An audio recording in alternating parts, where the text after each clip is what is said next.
ایک گیدڑ تھا، اس کو چھپے ہوئے کاغذ کا ایک ٹکڑا کہیں سے مل گیا۔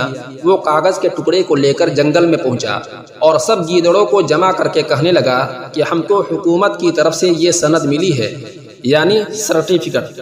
اب ہم کہیں بھی کسی قصبہ یا گاؤں میں جائیں تو ہم کو کتے نہیں بھوکیں گے۔ دوسرے گیدڑوں نے کہا، ہم کو کیسے یقین آئے کہ ہمیں کتے نہیں بھوکیں گے؟ تو اس گیدڑ نے کہا، یہ میرے پاس لکھا ہوا موجود ہے، تم کو یقین نہیں آتا تو اس سند کو پڑھ لو جو ہم کو حکومت کی طرف سے ملی ہے۔ دوسرے گیدڑوں نے کہا کہ ہم پڑھنا نہیں جانتے۔ اس گیدڑ نے کہا، اگر آپ صاحبان پڑھنا نہیں جانتے تو میری بات پر یقین کر لو۔ چنانچہ سب گیدڑوں نے اس کی سند پر یقین کر لیا اور سب مل کر پورا ریوڑ کا ریوڑ ایک قصبے کی طرف روانہ ہوا۔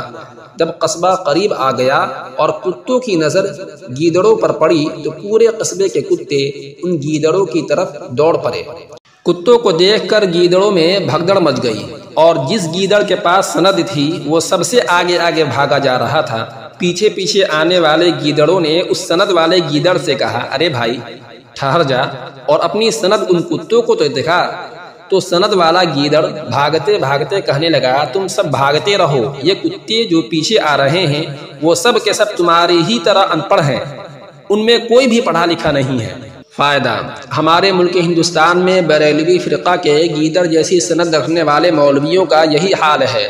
خود کچھ پڑھتے لکھتے نہیں ہیں، کسی طرح کہیں سے سند حاصل کر لیتے ہیں، پھر جبہ دستار باندھ کر اسٹیجوں پر بیٹھ جاتے ہیں اور قوم کو غلط باتیں بتا کر جھگڑے فساد کراتے ہیں، تفرقہ ڈالتے ہیں۔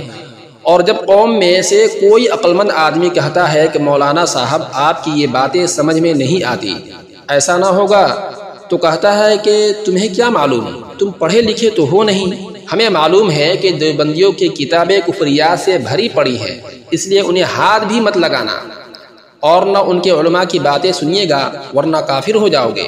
الحاصل پڑھے لکھے نہ ہونے کی وجہ سے خود بھی صحیح بات نہیں بتا پاتے اور نہ پڑھے لکھے لوگوں سے ملنے دیتے ہیں کہ صحیح بات معلوم کر سکے، چنانچہ خود بھی گمراہ ہوتے ہیں اور قوم کو بھی گمراہ کرتے ہیں۔